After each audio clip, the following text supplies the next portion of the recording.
할렐루야, 반갑습니다. 저는 안희숙 권사님이 쓰신 죽으면 죽으리라는 책을 여러분들에게 잠시 낭독해 드리겠습니다.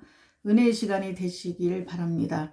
나는 내 치조가 끝이 나야만 어떠한 결판이 나지 않는가 생각할 때 왜 이같이 질질 끌고 겨우 하루 3시간밖에는 치조를 못하는 늙은 할아버지 같은 사람과 씨름을 해야 하나 하고 생각하니 좀 더 빨리 끝내도록 하는 계책을 세워야겠다고 마음먹었다. 이날도 아침에는 고등계 사무실에 나와서 농촌운동이라는 책을 일본어로 번역하고 있으면서 오후에 또 있을 치조를 생각하며 고등계 주임에게 나는 조소만 다 끝나면 집으로 돌아가는 것입니까? 또는 형무소로 가는 것입니까? 그는 대답하기 난처한 듯 머뭇거리다가 글쎄 안양 혼자만 같으면 벌써 집에 돌아갈 수 있었을 터인데 관련자가 너무 많고 또 그 관련자 중에는 아직 잡혀오지 않은 사람이 많기 때문에 하는 수 없이 날짜가 길어지게 생겼는데요. 안양이 얼마나 불편하고 괴로운가는 다 알지만 어디 이런 사건이 그리 간단하게 처리됩니까? 여하간 인간 수양소인 줄 아시고 될 수 있는 한 편의를 봐드릴 테니 기다리는 도리밖에 없지요. 국가경시는 치조할 때 나를 전시하는 눈빛이 번쩍이는 것이라든지 또 내 말과 행동을 무시하는 척 하면서도 예민하게 관찰하는 것이라든지 자기 주위에 오고 가는 부하들을 통솔하는 태도라든지 또 때로는 나를 농담 비슷하게 대하면서 자연스럽게 나오는 나의 답변을 듣는 것이라든지 여러 가지로 그는 고급 경관으로서 자격 있는 사람으로 인정할 만했다. 지하 기도의 집회에 대해서 조서를 꾸밀 때는 우리를 민족주의 사상을 가진 사람으로 만들려고 캐묻는 그의 눈이 얼마나 날카롭고 내게 생각할 여유를 주지 않고 다그쳐 질문을 하여 나도 여러 번 분통이 터지기도 했으나 나는 그가 치조에 초점을 어디다 두고 치조하는지를 알았기 때문에 공손히 정직하게 기억나는 대로 인내해 가면서 대답했던 것이다. 그러나 그의 직업의식이 기어이 나를 사상가로 몰아서 책잡아 보려고 하는 것이 보이기도 했다. 오랫동안 치조하여 된 조서 내용이 일단 끝나자 그는 나에게 얘기를 하기 시작했다.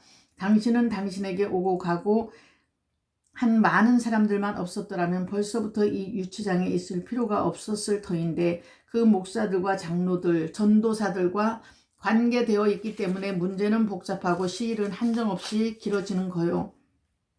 나는 그 말을 듣자마자 바로 그들이 얼마나 나를 믿음으로 힘을 돋우어 주었고 믿음의 표본이 되어 주었는지 몰라요. 나는 그들이 가는 곳에 언제나 앞에 서야 하고 그들과 같이 순교를 해야만 하는 책임과 의무를 가지고 있어요. 나는 그 사람들이 얼마나 성결하고 진실하고 정직하고 신앙으로만 이거진 것을 알고 있기 때문에 그들이 그렇게 학대를 받고 고문을 당하고 이제 앞으로 죽임을 당할 터인데 자기가 믿는 주님에게 배역 안 하고 순종하는 것을 볼 때 어찌나 더 존경이 되고 사랑하게 되는지 몰라요. 그 노인들은 일생을 주님 앞에 충성했을 뿐인데 왜 그들을 사상가로 몰려고 아직 당신은 그렇게도 요술을 피웁니까? 뭐 요술? 그는 나를 주시했다. 나는 다부지게 다시 말을 계속했다. 그럼 요술이 아니고 뭐예요? 없는 것을 있는 것 같이 만들고 있는 것은 없는 것 같이 하는 게 요술이지 뭡니까? 제가 보기에는 경관들은 모두 서툰 요술쟁이 같이 보이는데요. 서툰 요술쟁이는 결국 웃음거리밖에 되지 않겠어요? 여기 잡혀온 기독교인들은 이 땅의 진주들입니다. 이들이 모두 충성하고 기도하며 살아있으니까 이 땅에 복이 되었지. 이 진주들을 다 거두어 없애고 요사스러운 거짓 목사와 직업 기독교인들 내만 당신네가 좋아해서 길러 놓아보세요. 이 땅엔 저주와 혼란과 질병과 기근과 온갖 흉악한 일만이 가득해질 테니까요. 국가경시는 기록할 생각도 잊어버린 채 내 말을 듣고만 있던 부장에게 기록하라고 했다.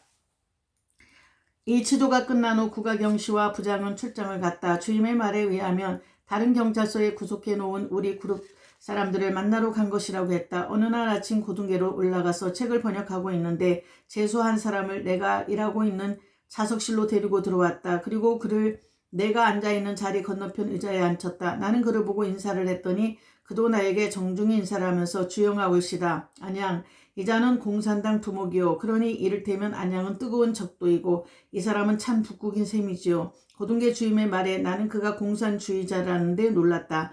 나는 내 일생의 공산주의자를 내 눈앞에 이렇게 정면으로 대해보기는 처음이기 때문이다. 나는 주춤주춤하면서 그를 유심히 쳐다보았다.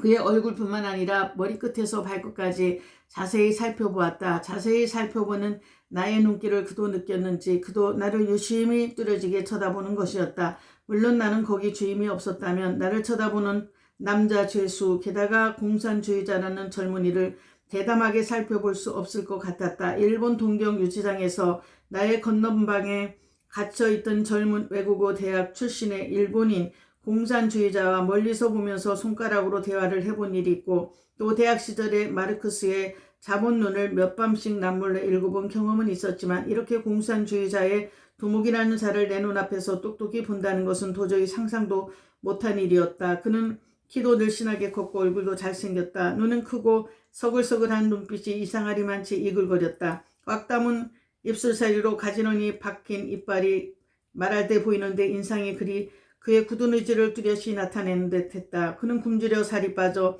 앞가슴이 편편했고 오랫동안 갇혀서 햇빛을 보지 못한 탓인지 그의 얼굴은 여이고 수척해 보이는 것이 참으로 비참한 형편이었다. 흰 저고리와 바지는 얼마나 오래 입은 것인지 때가 꼬질꼬질했다. 나는 이 사람의 머릿속에는 마르크스의 자본론을 비롯해서 공산주의 사상이 꽉 들어찼으리라고 생각하니 그의 몸은 파괴와 살기가 가득 찬 혁명의 불덩어리같이 느껴지기도 했다. 나도 과거에 어떤 기회에 마르크스 자본론의 문장과 내용에 끌려서 그 책을 모두 읽고 혼자 흥분했던 기억이 났다. 주임은 우리 두 사람에게 당신네들은 모두 고등교육을 받았고 또 일본어도 능란하니 얘기를 좀 하시오. 나는 놀랐다.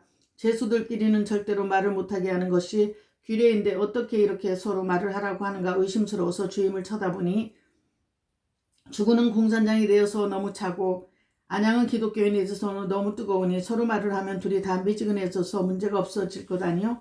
나는 약간 미소를 지으면서 나는 너무 찬 사람이고 말하면 더 뜨거워질 텐데요. 저는 좀 뜨뜻해지기를 원합니다. 주는 유창한 일본말로 말해서 주임도 우리도 모두 웃었다. 나는 공산주의자들도 때로는 이렇게 농담도 할 줄 아는구나 하고 생각했다. 나는 용기를 내서 당신 정말 공산당이에요? 그런 입장이 곤란한 것 같이 주임의 얼굴을 살피면서 미처 대답을 못했다. 나는 서슴지 않고 나는 굉장히 뜨거운 예수쟁이입니다. 나는 예수를 믿기 때문에 예수님을 자랑합니다. 나는 이 일본 경찰의 힘과 수단을 가지고도 변경을 시킬 수 없는 그런 예수인이죠. 나는 주와 주임을 번갈아 보았다. 그리고 또 당신은 아무래도 공산당을 하다 잡혀왔으니 공산당일 것 아니에요? 주저할 필요가 뭐 있어요? 정정당당히 공산당이라고 그러시죠. 그는 나를 멍하니 한참 쳐다보고 있고 옆에 주인은 무슨 의미인지 빙그레 웃음을 띄우고 있었다. 주씨도 말을 하고 싶은 듯하면서도 주임을 경계하고 후일이 두려워서 말을 못하는 듯한 것을 보고 나는 또다시 그에게 말문을 열도록 해주기 위해서 공산당에 찬 것이 따뜻해지려면 기독교의 진리를 배워야겠군요. 그런 나더러 말씀하시죠 하며 내 말을 기다린다는 듯이 보였다. 주임도 나더러 계속해서 말을 하라고 해서 이런 좋은 기회에 전도를 해야겠다고 생각하면서도 나는 전도에 능하지는 못해 망설이지 않을 수 없었다. 나는 언제나 전도할 때는 전도지를 가지고 다니면서 그것을 상대방에게 주면서 저는 예수 믿는 사람입니다 하고 또 다른 사람에게로 가서도 그것을 주면서 예수 믿으세요 네 한 것뿐이었고 또 나의 어머니도 그렇게 밖에는 더 전도하는 것을 못 보았기 때문에 어떻게 해야 할지 몰랐다.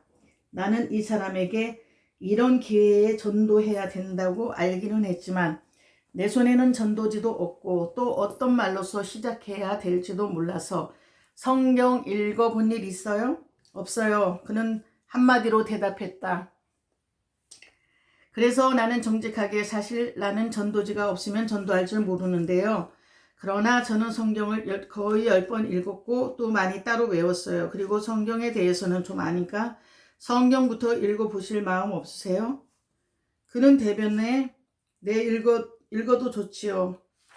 나는 주임에게 성경을 달라고 하니 그는 급사를 시켜서 내 성경을 가져오게 했다. 그래서 나는 성경을 그에게 주면서 읽으라고 했다. 그는 아주 어색한 듯이 성경을 받아들더니 성경을 읽고 질문할 테니 대답해 주시죠. 그가 하는 말투가 성경을 읽을 것 같았다. 그는 성경을 받아가지고 나를 한 번 더 날카로운 눈으로 쳐다보면서 무슨 애원에 가까운 것을 나에게 나타내 보이는 듯해서 나는 순간 그가 나에게 무엇을 부탁하려는가를 알 수 있는 듯해서 내 머리를 끄덕해 주었다. 나는 그가 얼마나 굶주리고 배가 고플까를 직감했던 것이다.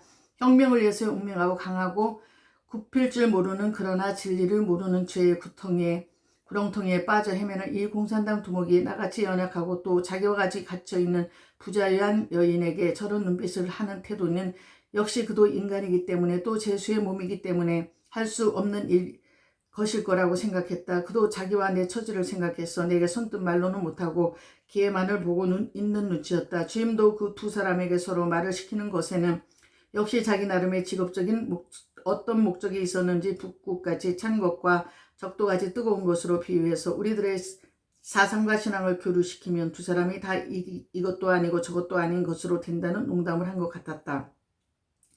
여간 주임은 우리 두 사람을 서로 대화하도록 하면서 자기는 귀를 기울이고 듣는 것 같았다. 공산주의자가 하나님을 미워하고 기독교인을 멸시하고 성경을 모독하며 나쁜 사상을 가진 자라는 것은 누구나 상식으로 알고 있는 것이다. 그러나 그는 성경을 읽겠다고 하는 결심을 보였다.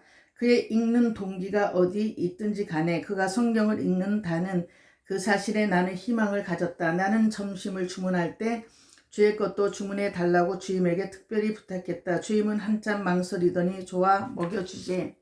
주임은 주에게 먹고 싶은 것을 물어봤다. 나는 주임이 점심을 시켜준다고 하는데 안심하고 주에게 기왕이면 드시고 싶은 대로 무엇이나 말씀해서 잔뜩 잡수시죠. 주시는 염치도 없이 자기 몫으로 거의 4인분이나 되는 것을 이것저것 막 주문했다. 그런데 주임은 전에도 그러한 일이 있었는지 또한 제수는 누구나 다 그렇게 많은 것을 요구하는 것을 알고 있었기 때문인지 별로 놀라지 않고 순순히 주문하는 대로 시켜주었다. 음식값을 내가 지불한다는 것을 알면서도 그렇게 많이 주문하는 것을 보고 염치도 다 없어져 버린 그의 태도에 놀라기도 했다. 또 그가 자기 입으로 음식 이름을 부르면서 벌써 침을 삼키는 것을 보고 가엾고 측은한 생각도 들었다. 경찰서에서는 죄수들이 결코 이름이나 고향이나 사건 내용에 대해서 말을 주고받는 법이 아니었다. 그는 그런 것을 처음부터 잘 알아서 한 번도 주임의 마음을 거스리게 하지 않았으므로 긴장된 분위기는 풀렸다. 점심을 주문한 후 배달되어 올 때까지 기다리는 동안 나는 무슨 말을 해야 될지 몰라 그대로 앉아만 있었다. 주임이 안양 말 좀 하시오. 무슨 말을 해야 할지 알아야죠. 어이 죽은 자네가 먼저 말해봐. 그 역시 무슨 말을 어떻게 해야 될지 몰라 머뭇거리다가 안 선생님은 굉장한 인물이시군요. 무엇을 보았기에 그런가요? 모든 죄수들은 고양이 앞에 쥐 같은데 안 선생은 여왕 같으시니 말입니다. 그의 유창한 일본말은 듣기 좋았지만 나는 그리 마음이 좋지 않은 기분으로 여왕이요? 여왕 같으면 왜 이런 데서 와서 고생을 할까요? 고생? 어디 무슨 고생을 하세요? 모든 경관들은 선생님의 친구 같고 또 마치 하인같이 수종 들어주는데 무엇이 고생입니까? 이 말이 떨어지자 차석은 그렇고 말고 주군의 말이 꼭 맞는 말이야. 우리는 모두 당신의 하인같이 되어버렸어. 나는 어떤 형사가 경관 옷을 벗어버리고 안양과 같은 재수가 되었으면 한이 없겠다고 해서 웃지도 못하고 울지도 못했는걸요. 나는 그 말소리에 문득 성경구절이 머리에 떠올랐다. 스룹바벨아 내 앞에서는 높은 산과 웅덩이도 평지가 되리라고 하신 말씀이다. 주님이 가라 하신 길을 가는 내게 주님은 내 길을 스룹바벨의 길같이 하셔서 원수도 친구가 되게 하시고 나를 지키는 자도 내 하인이 되게 하셨구나. 나는 지금까지 그렇게 생각해 본 일도 없었으나 그들이 이와 같이 말을 해주니 과연 하나님이 그렇게 하신 것 같았다. 옛날 요셉이 감옥에 있을 때 하신 것과 같이 나에게도 같이 하실 수 있을 것이다. 주시는 바다들은 성경을 뒤적뒤적 하더니 일주일이면 다 읽을 수 있죠. 그렇게 소설책 읽듯이 하면 알지도 못하고 또 그렇게 일주일 만에 읽을 수도 없는 책이랍니다. 적어도 4주일은 걸릴걸요. 제가 일주일 동안에 다 읽어올 테니 제가 읽었는지 안 읽었는지 시험을 치르도록 해주세요. 다시 말씀하자면 안 선생님께서 질문을 하시면 제가 성경에 있는 것을 대답해 보죠. 그는 자신이 있었다. 지명이나 성명이 하도 많고 복잡해서 물론 유명한 지명이나 성명은 아셔야 하지 않을까요? 물론 그렇지요. 알아야 할 성명과 지명은 기억해서 알아야죠. 신구약 성경을 일주일에 다 읽는다는 일은 참으로 쉬운 일이 아니고 거의 불가능한 일인 것을 나는 잘 알기 때문에 먹으려고 하는가를 볼 때 비참하고 나는 잘 알기 때문에 내 경험이 있어 하는 말인데요. 일주일은 너무 급하니 2주일로 하시죠. 2주일 안에 다 읽어보도록 하세요. 우선 일주일에 얼마나 읽는가 지나보기로 하겠습니다. 그는 다시 한번 성경을 뒤적거렸다. 주문했던 음식이 왔다. 그는 마치 굶주린 호랑이가 산지 잡아 삼키듯이 훌쩍 다 먹더니 눈 깜짝할 사이에 자기 몫으로 주문한 4인분을 다 먹어 치워버렸다. 나는 그가 먹는 광경을 보고 어찌나 놀랐는지 먹지도 못하고 보고만 있었다. 그는 그렇게 먹었는데도 아직 배가 차지 않았는지 내 점심을 자꾸 쳐다보고 있었다. 나는 먹기에 어색하기도 했고 또 지나가는 말 더 잡수시겠어요? 라고 해보았더니 그는 사형도 염치도 없이 네 주시면 또 먹겠습니다. 주임도 그때는 좀 마땅치 못한 듯 갑자기 너무 많이 먹으면 배가 터질 테니까 안양 것은 안양이 먹도록 해. 그래도 나는 내가 먹는 것보다 이 굶주린 호랑이에게 주고 싶었다. 그러면 어서 더 잡수세요 하고 내 점심 그릇을 밀어주니 그는 네네 하고 대답하기가 무섭게 자기 손으로 점심 그릇을 잡아당겨 먹어버렸다. 그러고 나서야 그는 비로소 만족이 된 듯 얼굴색이 불그스름해졌다.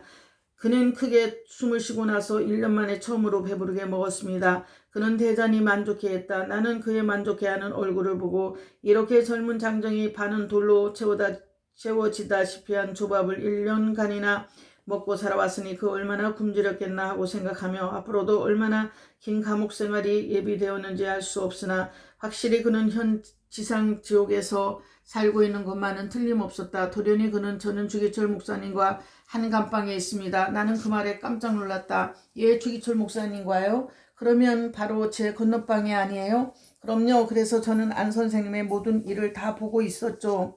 그 말의 뜻은 나와 주 목사가 서로 손가락으로 항상 대화를 하고 있는 것을 알고 있다는 뜻이었다. 나는 어딘가 주씨에게 약점을 잡힌 것 같아서 무안하기도 했지만 나는 태연하게 감방 안에서도 나를 지켜보는 사람이 있었군요. 이때 옆에 있던 차석은 주기철이라 유명한 두목 목사와 공산당의 두목으로 유명한 주군이 한 감방에 있어서 서로 좀 풀리고 놓고 못하나? 자네는 주목사와 때때로 말을 해보지 않는가? 그분도 나도 감방 안에서는 절대로 말을 해서는 안 되게 되어 있지 않습니까? 그래 참 그렇지. 주는 차석에게 안양하고는 말을 해도 괜찮지요. 다른 사람들이 자네들이 하는 말을 듣고 공산주의 지식을 배우니까 안 된단 말이야. 그러나 이같이 나와서 아무도 듣지 않는 데서는 얼마든지 말을 서로 해도 괜찮지.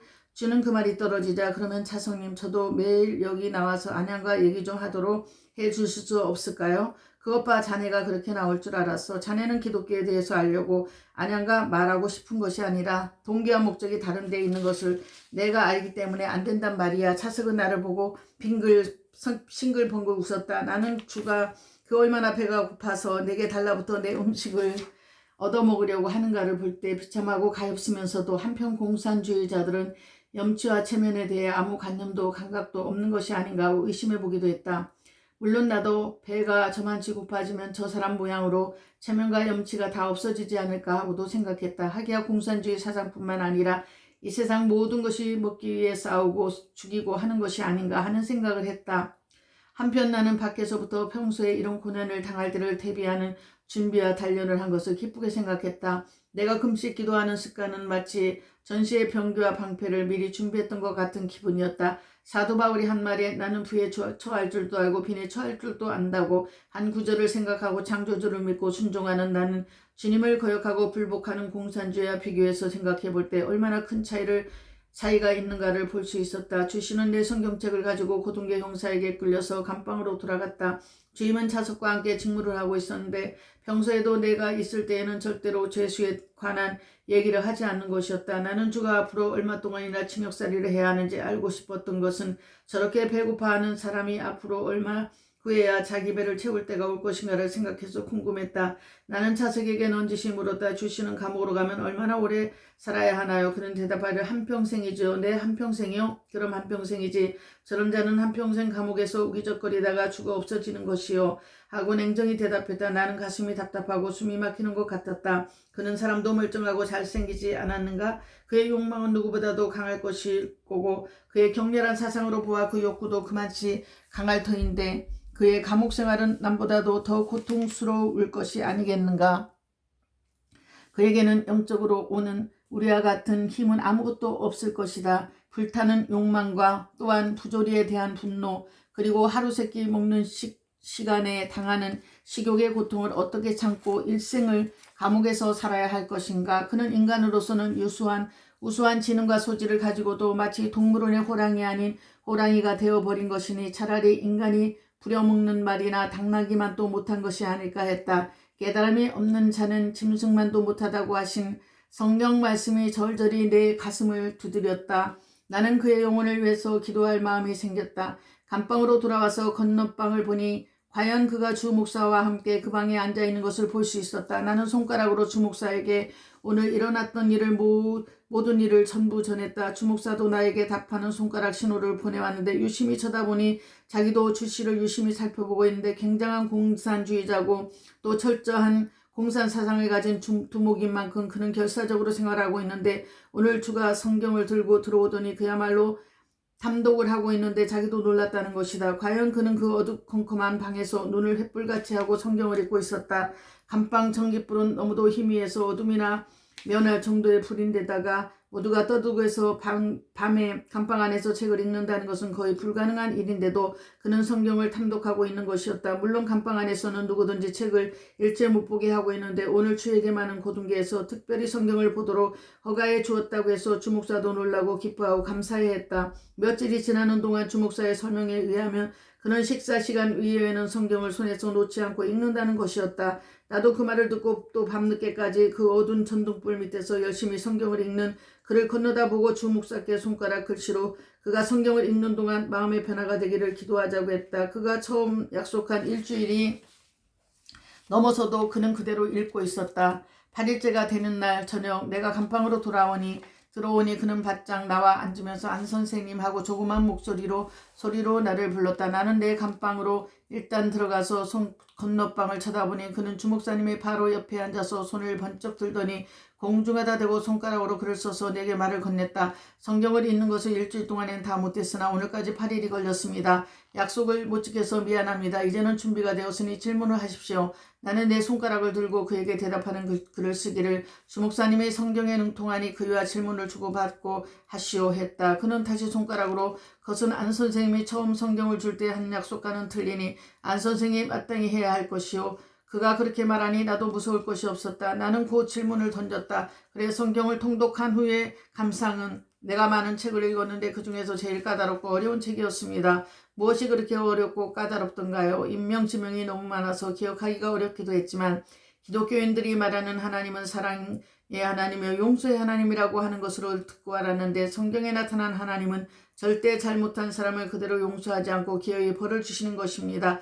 이것은 마치 경관들의 임무와 같은 임무를 가진 하나님이니 인간들이 어찌 의지하고 믿고 살아갈 수 있겠습니까? 나는 그의 손가락 글씨를 읽으면서 그는 성경을 읽어가면서 하나님께 대한 트집만을 잡아냈구나 하고 그의 소감을 더 계속해서 쓰라고 했다. 예수님이 과연 하나님의 아들이고 하나님 같은 능력이 정말로 있었으면 원수들이 잡아다가 십자가에 못을 박을 때 왜 그 능력을 나타내지 못했는가요? 왜 비참하고 힘없이 조롱 속에서 꺼지고 말았는가요? 그가 많은 이적을 드러내 놓았지만 십자가에서 파멸된 것으로 해서 모든 이적은 부인된 것이 아닌가요? 그는 십자가에 매달려 죽어가는 순간에 호령을 지르고 십자가는 부서지고 예수님은 십자가에서 뛰어내려와서 그의 죽음을 바라보고 울고 있는 제자들에게 의뢰해주고 과연 하나님으로 나타나셨어야 하지 않았을까요? 만일 그가 십자가에서 다시 살아서 내려왔더라면 나의 생애도 달라졌을 것입니다. 이렇게 손가락 글씨로 말하는 그에게 나는 신학자도 아니고 또 성경에 통달한 유능한 목사도 아니기 때문에 해명해 줄 만한 지식과 지혜와 설득력을 못 가진 탓으로 해설은 하지 못했다. 그러나 내 마음속으로는 이 사람의 마음과 머리가 어쩌면 그렇게도 태초부터의 사탄의 생각 그대로일까 하고 내 자신에게 식은땀이 흐르는 것 같은 감이 들었다. 십자가에서 내려오라고 모든 하나님의 원수들이 외치고 아우성치던 바로 그 소리다. 십자가에 올라가지 마라. 이것도 사탄의 계획이었다. 하나님은 사랑이신 것보다는 너무 엄하시고 또 벌하시니 어려워서 못 섬기겠다. 이것도 태초부터 사탄의 소리였다. 옛날에 그 사탄은 지금도 사탄을 만들고 사탄의 친구를 조성하는구나. 사탄의 조성은 이 공산당들 속에서 또 일본 경관들의 속에서와 마찬가지로 집을 짓고 활동하고 있다. 만일 예수님이 십자가에서 이 악마들의 원래로 되었더라면 내 생애도 달라졌을 것이다. 여기 주 목사님과 최 목사님과 이 목사님과 그의 감방 속에 성도들과 여러 경찰서 유치장에 감금된 성도들이 저 같은 고생을 할 리가 없었을 터이고, 따라서 이 세상은 사탄의 세상으로 그 사탄이 만들어내는 죄악과 불행으로 혼란해지고 더 무서워졌을 것이다. 이 사탄이 쉬지 않고 빚어내는 거역과 죄악으로 가득 찬 이 세상에서 그래도 진실한 그리스도인들이 십자가에서 죽으신 예수님의 그 부활하신 힘으로 순종하고 바로 살려고 하니 이만큼은 세상은 빛이 비춰졌고 복되어진 것이 아닌가. 이러한 진리를 깨달은 우리들, 예수님의 책임은 크고 무겁다. 주시는 계속해서 많은 글을 썼으나 나는 그를 대해줄 만한 성경이 없어서, 정성이 없어서 주목사께 맡겨버렸다. 그런 성경 전권을 읽었어도 거기 가득한 진리를 찾아내는 것보다 흠집만 잡아 캐는 데 성공했고, 그의 마음은 거역으로 채워졌기 때문에 내게는 그와 말할 흥미가 없어지고 말았다. 도청에서 국가경시와 부장이 와서 나를 다시 치조하기 시작했다. 이번에는 그의 태도와 표정에서 과연 경관의 그 독특한 태도가 드러나 보였다. 그는 엄한 어조로 그대는 신사참배하는 것을 어떻게 생각하는가? 예수인인 나는 신사참배는 우상에게 절하는 것이니까 하나님의 제1, 제 계명을 이 계명을 범하는 것으로 믿습니다. 기독교인이 예수님 하나님으로 믿는 것 같이 일본인은 2000년 동안 아마 데라스오미 가미를 하나님으로 믿어왔는데 어떻게 아마데라스오미가 오가미가 우상이 될 수 있는가? 하나님 외의 모든 신이라 부르는 것은 그 이름이 크든 작든 모두 우상입니다. 나라에서 절을 하라고 하면 우상으로 알았더라도 해야 되지 않는가? 하나님께서 하지 말라고 하신 것을 뻔히 알면서 하나님께 불복종하는 일은 죽는 한이 있더라도 하지 못합니다. 하나님께서는 순종이 되지만 국가에 대해서는 역적이 되지 않는가? 국가는 엄연한 법과 규례가 있어서 그 법과 규례에 따라서 국민을 다스리는 것인데, 국민들이 이 법은 저래서 못 지키고 저 법은 이래서 못 따라가겠다고 하면 어떻게 국가가 설 수 있겠는가? 하나님과 하나님의 법과 규례는 국가 위에 있습니다. 따라서 국가의 법과 규례는 의례 하나님의 법과 규례 밑에 조성되어야 하는 것입니다. 즉 국가의 법과 규례가 하나님의 법과 규례를 범하고 항거하도록 되어 있으면 그런 법과 규례를 가진 국가는 파멸되고야 마는 것입니다. 그런 거로 인류 역사에 수많은 강대한 국가들이 많았어도 모두 이러한 조건들 때문에 파멸되고 수치를 만대에 남겨놓았습니다.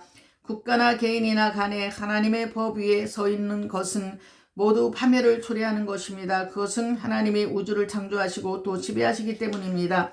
그러면 일본도 하나님의 법을 거역하는 것이 된다는 말인가? 물론이죠. 일본이 하나님을 거역하고 큰 범죄를 감행하는 증거가 무엇보다도 먼저 우상을 하나님보다 더 높이고 자랑하고 교만해진 것이고, 또 이것을 그릇되다고 생각하고 하나님의 법을 거역지 못하는 순종된 예수인의 지도자들을 잡아다가 살인 강도자같이 몽둥이와 장작개비와 가죽띠로 때리고 차고 팔과 다리와 허리를 꺾고 또한 갖은 욕설을 다 퍼부으면서 굶기고 죽이고 하니, 이런 것이 일본이 하나님을 거역하고 범죄하는 큰 증거입니다. 양같이 순에서 죽을 매를 맞으면서도 소리 한마디 지르지 않는 하나님의 종들을 하나님께서 어찌 안 돌아볼 수 있겠어요? 성경에 약속한 바에 의하면 원수 갚는 것이 내게 있다고 하셨습니다. 또한 신의를 존중한다는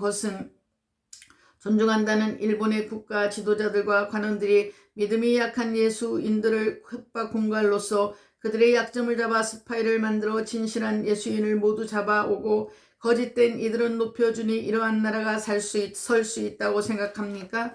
나는 이 모든 사실을 동경에 가서 국회의원들과 또 뜻깊은 대장들에게 모두 말했던 것입니다. 나는 을의 죽음을 각오했었으니까 두려울 것 없이 자세히 다 말했습니다. 내가 이 세상에 나온 것도 이 사명 때문입니다. 그래서 하나님이 길러주셨으니까요. 일본의 신사는 일본 전체뿐만 아니라 만주와 중국과 전 동양에서 높이 들려서 절을 받는 것을 아는가? 우상의 세력은 과거에도 그랬습니다. 일본의 현실은 안 보시나요? 안 보시는 건가요?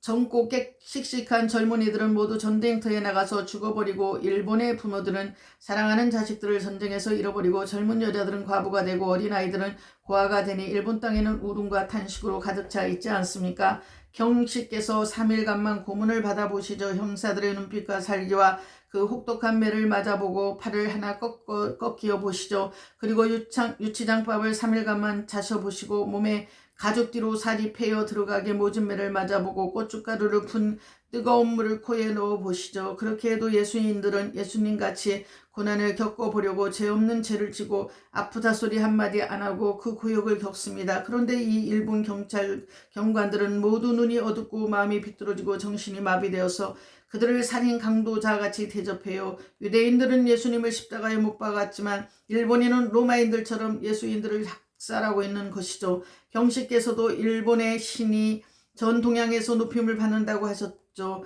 자, 사실 얘기를 들어보세요. 학교에서 학생들에게 일본 신을 사라고 해서 만일 사지 않으면 안 되니까 저마다 10전씩 주고 일본 신이라는 종이 조각을 한 장씩 사서 집으로 가져오지요. 교장의 명령에 의해서 이 종이 조각을 책상에 벽에 높이 붙여놓고 아침 저녁으로 거기 절을 하고 일본이 전쟁에 이기게 해달라고 빌어야 한다고 했어요. 물론 어떤 아이들은 아무런 생각 없이 하라는 대로 하고 하는 아이도들은 있겠지만 거의 다 이 종이 조각을 변수에 걸어놓고 종이 더러운 종이 코푸는 종이 똥 씻길 종이라고 장난하고 더럽게 취급하며 놀려대니 만일 일본 신이 정말 신이라면 이 당하는 모욕에 어떻게 일본을 도울 생각이 있겠어요. 만일 일본 신이 정말 신이라면